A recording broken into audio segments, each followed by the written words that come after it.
So Mhm. there's an advisor for everybody. How do you know when you should find one, Yeah. and what age would be best?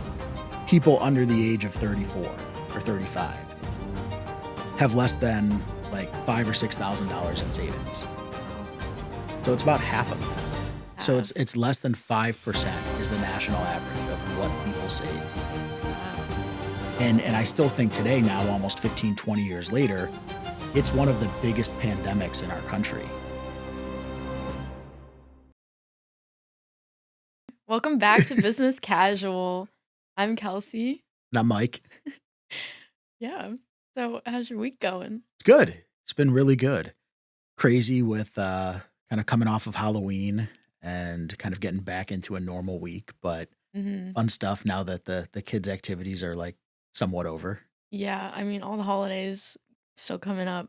Yeah, I mean, we're right in the swing of it now. So Halloween's kind of the kickoff, and then Mhm. Thanksgiving, days off school, going to see family, Christmas. Yeah. So it's a fun time of the year for sure. We're Mhm. getting some real weather down here, which is pretty I nice. Like know. Southwest Florida, normally pretty consistent with just beautiful weather, and today it's cold, so we got to pull out some new clothes from the closet, Yeah, very some stuff that chilly was buried in the outside. back. Yes. I pulled out my like gray cashmere sweater I bought like 2 years ago and I haven't been able to wear it. I just got to wear it yesterday because it was like 60 degrees in the morning and I was like, "Oh my god, this is perfect weather." I know. So I was really excited about that. Yeah. No, it's nice to have like some level of seasonality down here. Yeah, we don't get it often. So yeah. So we had talked a lot off camera Mhm. about different things that you wanted to know about the business, about what your friends were asking about the business. I know you came loaded with questions for not just this episode, but for a bunch of them in the future. So Multiple, so yes. really excited to go through that. But kind of what's top of mind? I mean, I think we want to go back to basics of what we do. And what are things that are on your peer group's mind about what our firm does or who we are, things like that? Yeah, I think a lot of my friends are just very curious about like what a financial advisor is in Yeah. general and like what you guys do, how you can help, and like if people my age should even be looking to working with a financial advisor right now. Yeah. I think that's one of the biggest things that our new advisors encounter is that age group from right out of school into early 30s. It's like this weird spot of people making money and dealing with a lot of financial situations, Mhm. but not really having the confidence to either do it on their own or work with an advisor. I think a lot of people lean on their parents Yeah. during that stage, and that could be good, but we typically find that that might be the biggest pitfall that young people have because we Mhm. just don't know what kind of financial situation their parents are in. Yeah. No, that makes a lot of sense, especially if they don't have much like financial guidance, then they don't really understand what they're supposed to be doing. Their parents don't really know what they're supposed to be doing. So I think it's definitely beneficial to have a financial advisor to kind of like steer you in certain directions. Yeah. But I'm always just like, how do you know when you should find one Yeah. and what age would be best? Yeah, I think starting early is the best. So Mhm. there's an advisor for everybody. So at our firm and at firms across the country, you have people that are just like the clients, starting right out of school, building a book. At the beginning, there's not a ton of like quote unquote planning to be Mhm. done. So Yeah. it's probably just something like looking at student loans or paying off debt, maybe starting to save and coming up with a strategy to start to build money and eliminate debt and just set the tone for the future, really put that foundation in place. Okay. As people get older, get married, have kids, start to make more money, then you need a little bit more planning with with what's going on in your life as people start Right. a business or as people exit a business, obviously more from there. But there's really so many different levels of what advisors are. Mhm. So, can you like break down a few examples of like what you guys would do and how you help your clients? Sure. So at the kind of earliest level or the most basic level of helping people, there's kind of the protection piece. Mhm. So there are people out there that are licensed in life insurance, health insurance, disability, property and casualty, And sometimes they go as kind of risk advisors or they go as financial representatives or there's so many different titles, and I think that's one of the confusing things in our industry Mhm. is what do these things mean? Yeah. And it's a lot of it has to do with licensing, but a lot of it has to do with the company that you work for and just titles that they put out for their individuals. Mhm. So the insurance piece is important. I think that everybody should have some level of protection. Like we're required to have homeowners and auto insurance and we should have protection on different pieces of our life, especially if we own a business or if we have a family. So that's one part. And some people say they're advisors and they just do that component. Mhm. The next part is when you go into kind of the investment part of the world, and I think that you guys had some questions around kind of like that piece as well. Yes, definitely lots of questions about investing. Just like, what is investing? Yeah, Where do you get started? sure. I think those are the top ones that I Yeah. yeah. And really it's from the advisor standpoint, there's a lot of buzzwords that get thrown out. Mhm. So the CFP is a big one. There are commercials on TV. Certified financial planner is like thrown around pretty often. The word fiduciary is thrown out. What is a fiduciary? Yeah. So it's somebody that's held to a higher standard of the best interest of the client. Now, Okay. like it seems crazy that that's not everybody, Mhm. but it's a designation and a standard that people put out there to kind of work with their clients. Now, in my opinion, everybody should be acting Wait, so, in the like, best not interest. every advisor is a fiduciary? No. Okay. So, I guess what makes somebody a fiduciary is the type of practice that they operate. Also, there's a test, the Series 65, that makes somebody a fiduciary. Okay. So, within our firm, we have people that are, and we have people that aren't based on that test. Now, I would tell you that all of our people have been vetted for like credibility, for morals, for values, Yeah. and we're not bringing in people regardless of their designations if they're bad people or if they're trying to scam people. Mhm. A lot of it centers around, do people charge a fee? Do people charge commissions? And I would tell you that as somebody that can do all of it, there's a time and a place for everything. Mhm. So I act in the best interest of my clients. I have to. One of the important things that I think young people should look up, and really everybody should look up, is on these websites. Mhm. So whether it be FINRA or the SEC, depending on who governs that particular financial advisor, it tells you if they've ever had any type of problem, if a client has ever sued them, if there's ever been an incident where a client had a bad experience. Okay. So just because somebody is a fiduciary doesn't mean that they're squeaky clean. Things Yeah. could still happen. And all of that stuff gets documented and disclosed over time.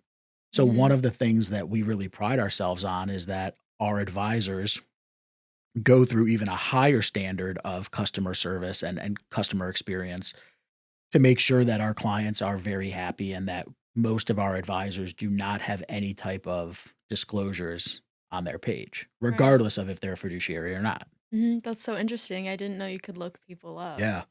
Wow. Yeah, so you can go on these sites, just type in the person's name. It's really easy. You don't need their license number. I mean, as long as you have first and last name and kind of Mhm. where they live, you Yeah. can pull anybody up. And I think that's really important, like full disclosure to everybody that Yeah. people look us up. I mean, you should know who you're working with, who you're trusting your money to, Mhm. who owns the firm, and that there's a good reputation and good quality people behind it. Yes. Because that's the biggest thing. And again, somebody could be held out to be a fiduciary. I mean, Mhm. these people that ran Ponzi schemes had the credentials, they gained a lot of money, and then Mhm. you get somebody like Bernie Madoff who runs away and steals all of this money. I mean, he was reputable until he wasn't reputable. Yeah. So, I think it's good to do kind of a deep dive into who you're working with, but also as a personal thing is there's a time and a place for different types of planning. So, if I'm working with somebody in your peer group, Mhm. I'm not gonna tell them that they need to come in and spend $1,500 or $2,500 to build a financial plan. That money could be put towards paying down their debt or building up savings or something else. Yeah. So, to charge a fee every single time, just in my personal world, doesn't make sense. For some of my peers, it does. But I think especially working with a younger demographic, Mhm. it might be better to work with somebody on a commission-based side because you're not paying an upfront fee to learn about saving money and you actually get to save money. Then Okay. when you implement something, the advisor gets paid and then you're not out of pocket the Mhm. money that it would have been to get the plan. Yeah. Okay. That's really interesting. Um, so what made you like how did you follow on this path to want to become an advisor? Yeah. So early on, I was always interested in the stock market. I think that there was just something that with numbers that always drew me to finance and understanding how markets worked and how companies were traded. Mhm. And then whenever I realized that that could be a job, I Yeah. really in high school and college tried to pursue that path. Now I came out of school during the financial crisis, so 2008 was like not the best time to be in Mhm. this business at all. Banks were going under. Investment banking was a very scary place with a huge amount of people being laid off. Mhm. And personal finance was something that I think then more than ever was needed. So incomes were really good until they weren't. Unemployment was really low until it Mhm. wasn't. And people really needed help to understand how to take care of their household. Yeah. And I still think today, now almost 15, 20 years later, it's one of the biggest pandemics in our country. Mhm. You look at stats, and I know we have an article from Experian that talks about people under the age of 34 or 35 have less than like five or $6,000 in savings. Wow. That's the median number of money saved. You go to 45, and it's like $7,500. Yeah.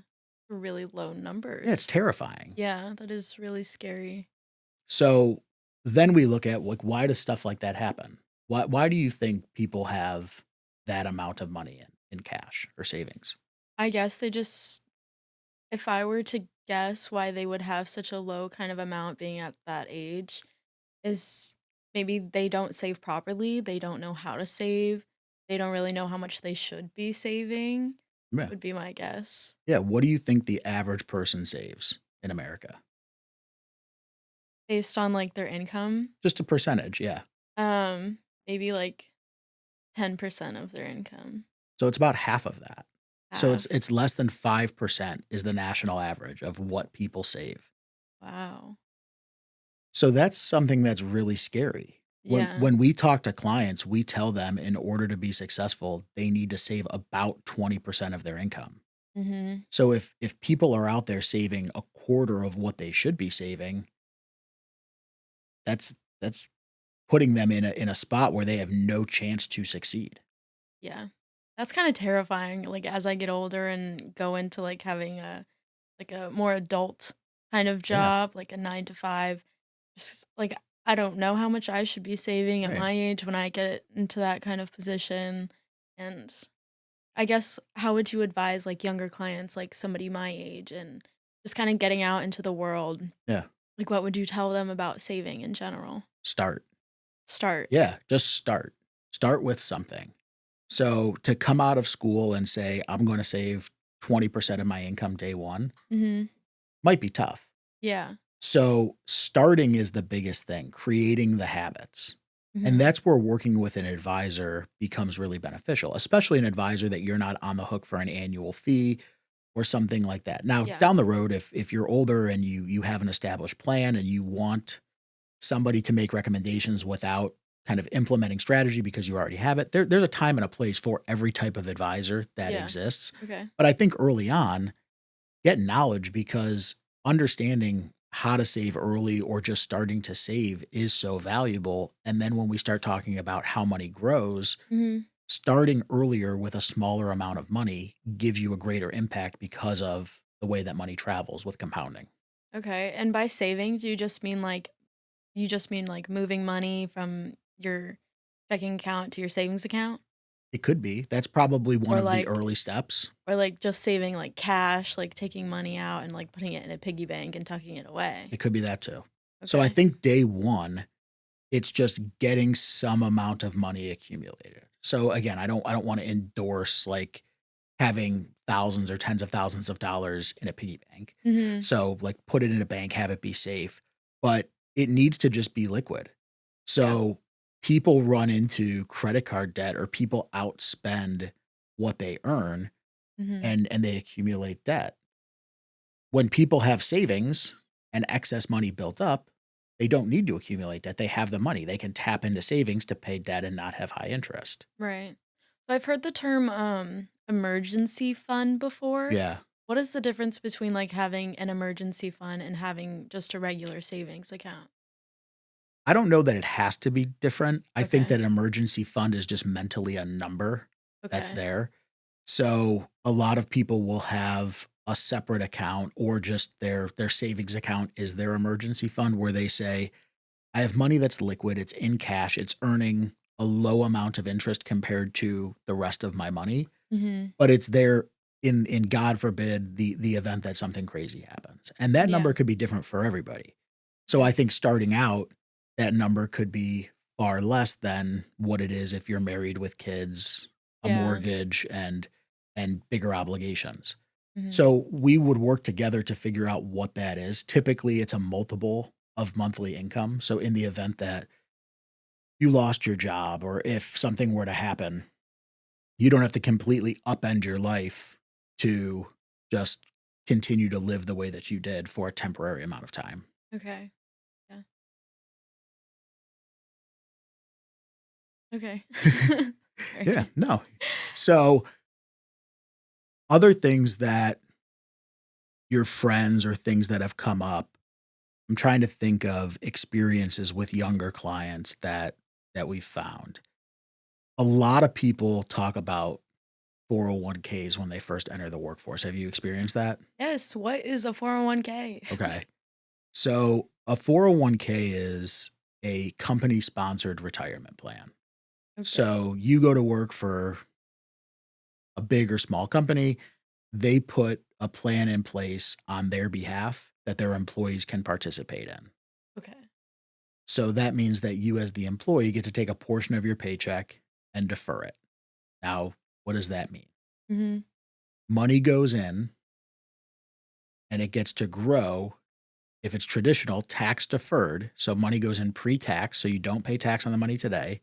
It Okay. goes into this account, and then whenever you take it out in the future, you pay tax on it. Okay. Now, in the future means a minimum of 59 and a half. Okay. So for a lot of your friends, like that's a long way away. Yeah. Is a 401k like is it basically kind of like the money you have for your like throughout your whole like retirement? So a lot of people think that it is. Okay. So that's people's plan is I have a 401k at work. I put my money in Yeah. and this is going to be my ticket to retirement. Now, throw in the stats that we talked about a couple minutes ago where people aren't saving the right amount. And depending on what they earn, we're Mhm. talking about a percentage of very different numbers of earnings. The median household income in America, I think, is like in the 70 to $80,000 range. So if people are saving 5% of $80,000, that's 4,000. Yeah.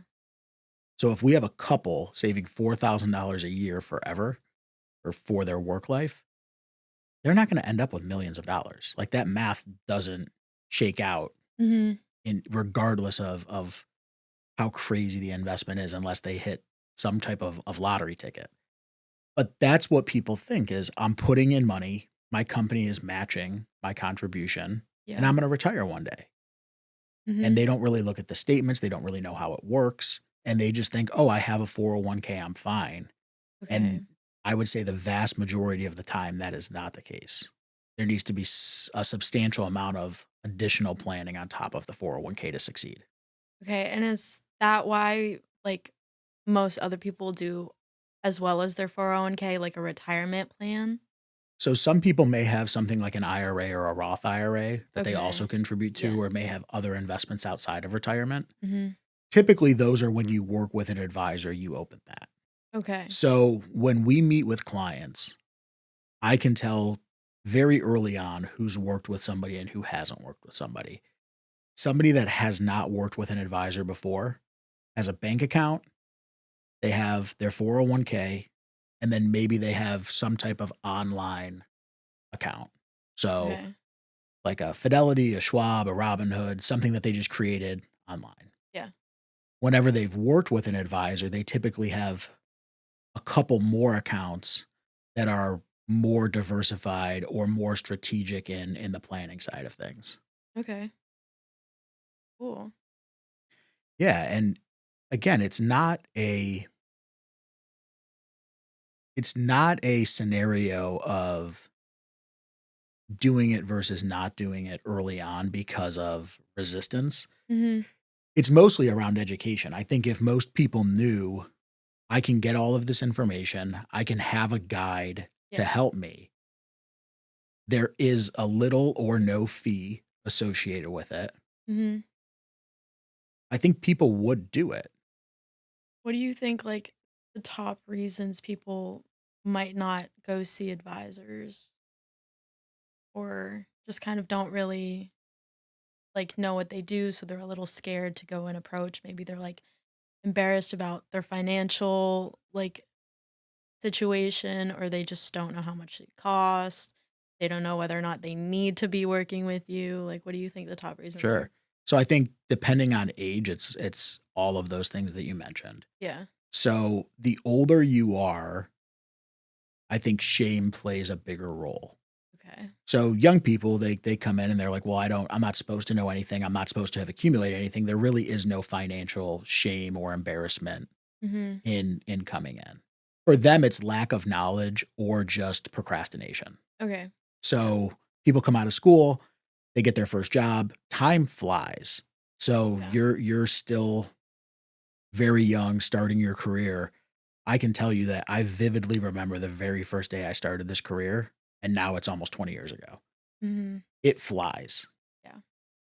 So I think people just get wrapped up in the amount of time that goes by without them really noticing when they're Okay. younger. The older they get, they start to look around and they see their neighbors and they say, "We're really far behind." And then Mhm. the shame or the embarrassment starts to set in.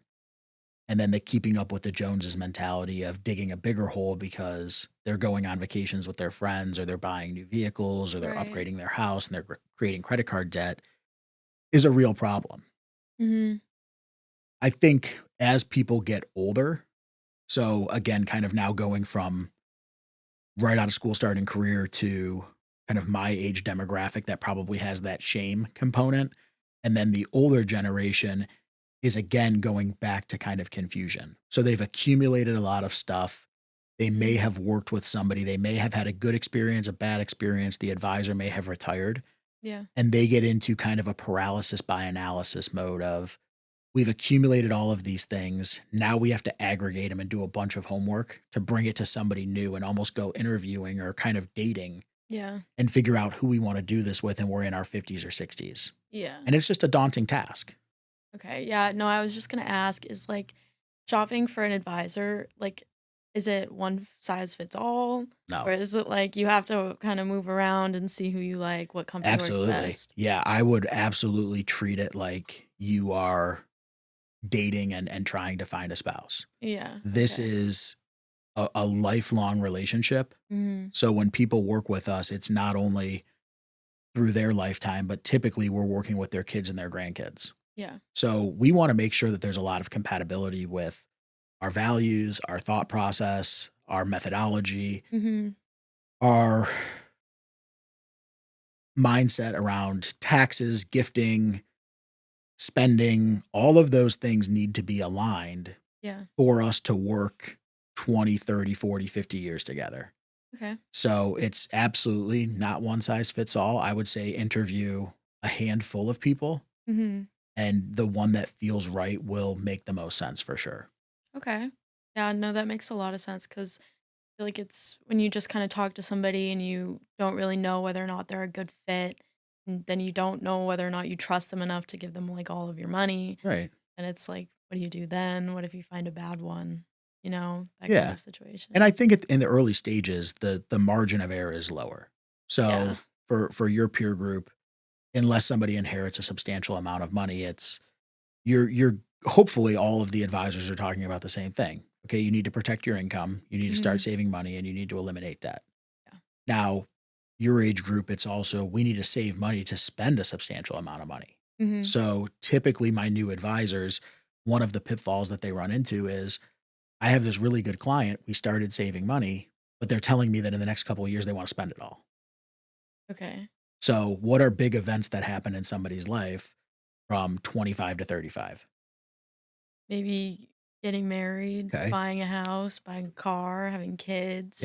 Like all like super, super expensive things. Yeah. Right. Yeah. So now we're working with people. We need to accumulate now with the cost of everything, Mhm. tens of thousands or hundreds of thousands of dollars for down payment of a house, potentially an engagement ring, paying for a wedding, all of these different things. Hey, great news. Kelsey, we got you to your goal. Okay, great. Now you're going to spend it over the next 12 months. Mm. And then we've got to do it again. Yeah. So, wave one, and I think another reason why young people maybe don't come and see an advisor is because they kind of see that on the forefront Mhm. is we need to accumulate all of this money and then we're going to spend it. Where in reality, they should be saving in two different silos. So, they should be Yeah. saving for the immediate, but then also putting money away for the mid and the long term. Yeah. Okay. So basically, you wanna have 2 different savings accounts. And it doesn't have to be savings accounts. Once you get to a certain amount of money, we do want the money to work for you. Right. But I think just from the very basic premise and for kind of these purposes, people are better off with more cash than less cash. Okay. And based on all of the statistics, people want to have more liquid money than they currently have. Mhm. So at the beginning, if all of our clients just build up a nice amount of cash, we can then deploy it into the market or do different things with it to get rate of return. But Yeah. it's easier to work with some amount of money than it is to work with no money. It's easier to work with somebody with good cash flow and that understands their expenses than it is somebody that's in a deficit spending mindset. Okay. Yeah. I also wanted to ask, when would you recommend somebody start looking into, like, investing or, like, putting money into the stock market and getting, like, more rate of Sure. returns? So again, it's very unique to each person, but I think order of operation should be we make sure that everything is protected. Mhm. So again, if you protection can be from anything, like a car accident, your house catching on fire, some type of lawsuit, loss of income, Mhm. anything like that. So we need to make sure that if we're building up assets, that there's not something goofy that could happen that takes those assets away. Yeah. So we need to protect first. Then we need to build up cash. As we're building up cash, we're doing two things. We're making conscious decisions of how much of that cash should be put towards investing and how Mhm. much should be going to pay down debt. Right. And that becomes a math equation of kind of order of operations of, okay, do we invest while we're paying down debt? Do we have a big enough cash surplus that we're not going to get into more debt? And Mhm. that's what we work with people on a personal basis is. But protect first, get some amount of cash, and then once there's a comfortable amount of cash, then start to deploy it. Okay. And that number is different for everybody. Yeah. I have clients that like sitting on tens of thousands of dollars of cash. I have clients that love sitting on hundreds of thousands of dollars of cash. And I Mhm. tell them, I'm like, you don't need this much. They're like, I like it. I like to open up my app and I like Mhm. to see this number in that account. If I open it up and the number is less, I freak out. I go, fine, that's your number. I feel like it could be like a safety It blanket for is it most is people. 100% the most psychological component of the Yeah. financial plan is that money in cash. Yeah. No, that makes a lot of sense. Yeah. And there's no reason to argue with people. If that's what they feel comfortable with, that's what we want them to have. And if they have the Yeah. ability to keep excess money free and safe, Mhm. that's great. Yeah. They'll save more money and they could be a little bit more aggressive with some of their other strategies. Yeah. Why do you think people in your demographic are nervous to kind of engage with people in our seats? Because they're craving the information. Mhm. They're going online and they're seeing stuff like this. They're going and they're asking questions, they're commenting, and they're doing all of this stuff kind of behind their computer or on their phone. Yeah. But why do you think they don't wanna take the step to take the, like, the one-on-one meeting with an advisor? I think they just might not know what it all entails. Maybe they're a little scared. They're just not ready to hear back the information or that their life is getting so real that now they need to like go speak to a financial advisor. Um, Also, they just might have never even, like, thought about it, like, it might just not occur to them, like, if especially if their parents or their grandparents, Yeah. like, if their family members aren't going to see a financial advisor, they might not know that Yeah. they should take those steps to go see one. I would say that especially in the younger demographic, that is the and not to just, like, slam everybody as a general rule, but I would say that there are a huge percentage of young people that crave financial knowledge Yeah. that go to their parents, and their parents discourage them from doing it on their own or working with a professional, Mhm. and their parents are an absolute financial train wreck, Yeah. and it sets their kids back a decade or more. And then they come and they meet with us in their 30s and they say, "We were gonna try to do this before. We took our parents' advice. We found out our parents don't have any money or our parents are in credit card debt." Yeah. And it's tough because our parents are our heroes. Yeah. And whenever we or maybe some people don't ever lift up the hood to see where things are at, Mhm. because a lot of people are really good at acting kinda like a duck on water, Yeah. where on the top, everything looks good, but then their feet are paddling frantic on the bottom. Mhm. And when we just look at statistics, there are a lot of people that I see, and I'm like, okay, I know how the math works. Yeah. More than less than these people are in financial trouble, but everybody optically looks to be doing very well. And when Mhm. that's the case, that's the credit card debt, that's the home that's potentially in trouble, Yeah. that's lines of credit or other things that are being extended, and, it's just it's really scary. So, I encourage people, I do it all of the time with our advisors here to, like, become an adult fast. Not that you Mhm. can't lean on your parents for some stuff, Yeah. but take everything with a grain of salt. And again, if your parents are multi-millionaires and they've done really well, like, yes, absolutely trust them. But if Mhm. there's something in you where you're like, "I want to have more," or "I wish they would have done this," Yeah. or "Why did my parents not pay for college for me?" or "I wish they could have done this or this or this," like, step out and kinda break the cycle and do it on your own. Yeah. Because there's nobody that's going to help you if you don't look for help yourself. Yes, exactly. Feel like a lot of people that I know a couple of people that they don't really have like a full savings kind of like Yeah. account or whatever. I know they have jobs and they're making all this money, but then they go and they put it straight into like investing and stock markets. Like, is that a smart idea or should they be saving it? So it's a risk versus no risk kind of question. I don't know that it's bad. Like Mhm. if it from from a safety standpoint, it's risky and concerning because it could go away. Yeah. So you could put $1,000 into something or 10,000 or 100,000 and you could pick the wrong investment and it could go to half or it could go to zero. Yeah. Now it could go the other way. You could invest in something and it could triple or quadruple. Mhm. It's I don't know the answer, I don't have a crystal ball. Yeah, So if same. I was advising them, I would give them a more systematic approach to get to a higher probability win.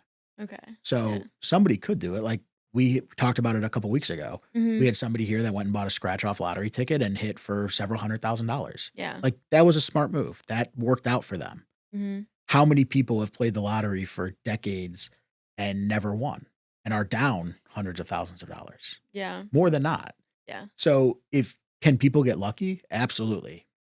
Mhm. If people follow a plan and have a systematic approach to getting to where they wanna go, we can pretty much ensure that people will win the game based on math and using very conservative assumptions. Mhm. So that's the approach that I like to take with clients. I met with somebody yesterday and I underpromise. I say, "Here's what we think is gonna happen. Let's cut all of this by 25 or 30% to make sure that we can stress test this. So if things go bad or things don't go the exact way we think they will for 30 years, because they Mhm. won't, we can still succeed." Yeah. Now, if things go better and I send them far more money in retirement, they were laughing. They're like, "We're not gonna be mad at you, Mike." I go, "Good." I go, "But I need to make sure that this doesn't fail. Like, this is all of the Yeah. money you're ever going to have. I can't live with myself if this doesn't work." Mhm. Well, it's very strategic, and I think that's, like, the smartest way to go about it because you wouldn't wanna hype somebody up and tell them you're gonna have this much Yeah. money, and all of a sudden it's half of that. Yeah. I like to do the opposite. I like to be very, very conservative in the planning, say, Mhm. here is kind of our worst case scenario. And if it ends up better, it ends up better. But if Yeah. you're happy with the worst outcome that could happen, then we're in a really, really good spot. Mhm. And like I said at the beginning, the biggest part is just starting. People Yeah. need to come in or people need to start doing something. Don't bury your head in the sand. Mhm. Don't be nervous. Reach out. I mean, we have a platform where it's really easy. I mean, you could go on any of these sites, you can reach out to us, you can send us a message. We have advisors all over the state, we have partners all over the country that'll do a 30 or 45-minute conversation with somebody for free. Yeah. Like there's no pressure involved. Mhm. So, I think that everybody should at least take advantage of something like that just to get the knowledge, Yeah. and then from there decide if it's for them. I agree. I think that's definitely the smartest move you could make. Yeah. Just starting with a conversation. Yeah. That's So, it. no, I really appreciate the questions that you brought today. I think this was really good, really kind of like a good first building block of who we are, what we do. Yeah. And we're going to go into a lot of deeper conversations kind of in the investing world, in the retirement world, in the savings world, all of that Mhm. stuff in future shows. Yeah, that sounds great. Awesome. Super exciting. Thanks. Registered representative and financial advisor, Park Avenue Securities, LLC, PAS, OSJ 14021, Metropolis Ave, Fort Myers, Florida 33912 239 561 2900. Securities products and advisory services offered through PAS, member FINRA, SIPC. Financial representative of the Guardian Life Insurance Company of America, New York, NY. PAS is a wholly owned subsidiary of Guardian. Alliance Financial Group is not an affiliate or subsidiary of PAS or Guardian. CA insurance license number 0M21715. AR insurance license number 158383330. 8564304.1 expires 1127.